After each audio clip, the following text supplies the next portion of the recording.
Annabelle Comes Home. The house was never supposed to feel this quiet. Even the air seemed heavy that night, pressing against the walls as if it wanted to crush the people inside. Mary Warren had been warned never to go into the room where the artifacts were locked away. Ed and Lorraine Warren had left strict instructions. Do not open the case. Do not touch the doll. Do not disturb her. But curiosity is a wicked thing, and Annabelle knew how to wait. It began, innocently enough. Mary's friend Danielle came over, looking for comfort. Her father had died months ago, and the grief hadn't let her sleep. She wanted answers, she wanted closure, and when she saw the key to the artifact room, dangling from its usual hook, she convinced herself she'd just peek inside. Just one quick look.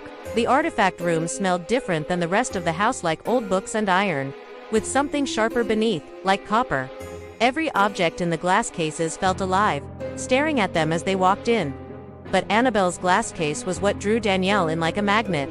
The doll sat motionless, its wide eyes unblinking, its faded smile too deliberate, too human. Mary whispered, "We're not supposed to be here." But Danielle's hand was already on the case. The click of the lock echoed like a gunshot.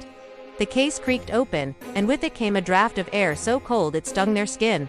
The candle Danielle carried flickered violently, as if about to go out. She leaned in close, whispering like someone greeting an old friend. "Do you know where my dad is?" The silence was unbearable. The shadows shifted.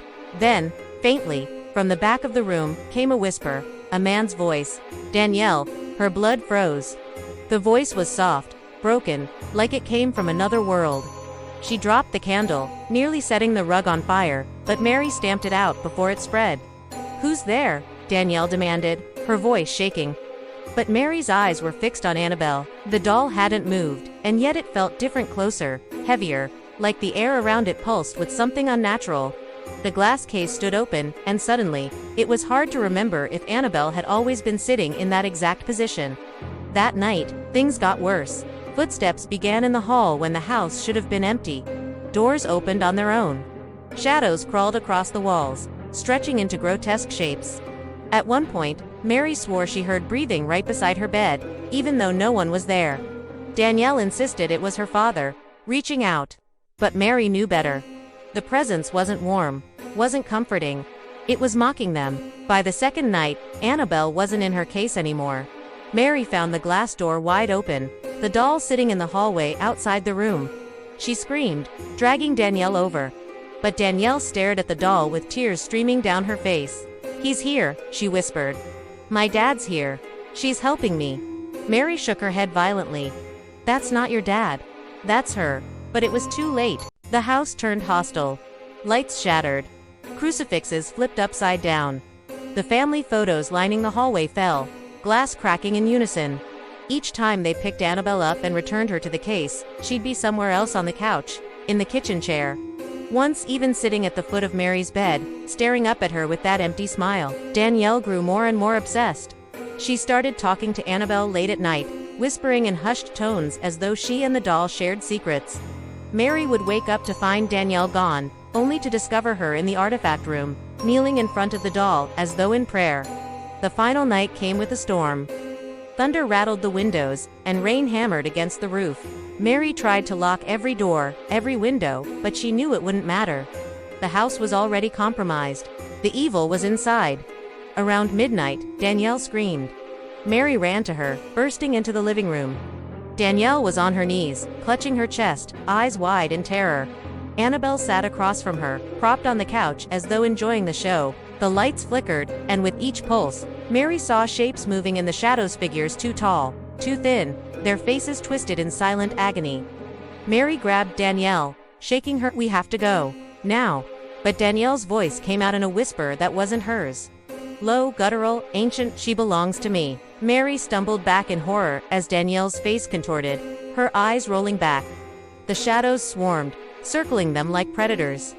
Mary screamed, dragging Danielle toward the door, but the moment she touched the handle, it burned her palm, searing hot. Every exit was sealed. The power cut out. Darkness swallowed the house whole. The only light came from a flash of lightning through the window, enough for Mary to see Annabelle no longer on the couch. The doll was right at her feet. Mary kicked it away, sobbing, dragging Danielle down the hall. Doors slammed shut, one by one.